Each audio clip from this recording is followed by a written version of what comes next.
xawma chroniqueur la xawma journaliste buy wax ne le président Ousmane Sonko risque d'avoir le même syndrome que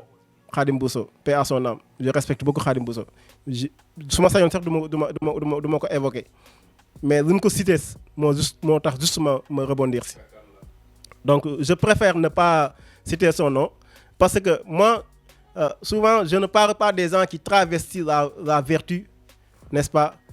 avec le vice et qui traversient le vice, car dit les gens qui sont prêts. Non dama ne la man dinaa ko citer ne vous en faites pas parce que li may wax dama ko ñeme mais dama ne la des gens qui travestissent la vertu pour le vice et le vice pour la vertu maanaam jël dëgg di ko weccoo ak fen wala jël fen di ko weccoo ak dëgg su ma sañoon danaa wax ba pare du ma tudd seen tur mais nag je suis obligé parce que on est dans un débat, on est dans les gens ont besoin de savoir. Donc je ne sais pas journaliste la je ne sais pas chroniqueur la donc Abdoulaye Fam déglu naa ko à travers votre chaîne donc mu wax ay wax bay insinuer ne président Ousmane Sonko risque d'avoir le même syndrome que que Khadim Bousso. Donc ñuy wax ne xam nga ñun wax dëgg yàlla ay ndaw lañ waaye am nañ xel bu baax dañuy xalaat yaa ngi dégg te dañ ne naar bu ndaw lu mu wax rek sa xayma ba la ko déggee naar bu ndaw li mu wax sa xayma ba ko déggee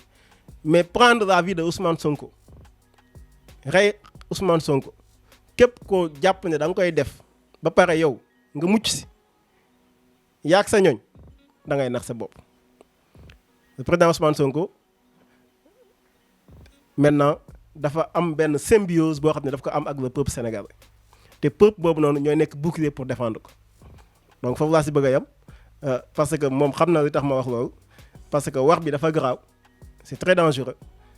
donc dem bay insinuer que mën am le même syndrome que Khadim Bousso alors que moom si boppam sax xamut Khadim Bousso si yan circonstances la gaañoo donc c'est très dangereux c'est même insulter la mémoire de Khadim Bousso. waaw xam nga loolu mooy li may wax loolu mooy esprit de malhonnêteté bi mooy malhonnêteté intellectuelle bi parce que ba nga demee ba nga xam ne xamoo yan circonstances la Khadim Bousso génne àdduna ne serait-ce que pour sa mémoire pour ses parents doomam yi nga xam ne ñi ngi fi nekk ak njabootam yi fi nekk ne serait-ce que pour ça waroo dugg ci dossier boobu bay def une comparaison entre le cas de Khadim Bousso ak un éventuel cas de Ousmane Sonko c'est très dangereux.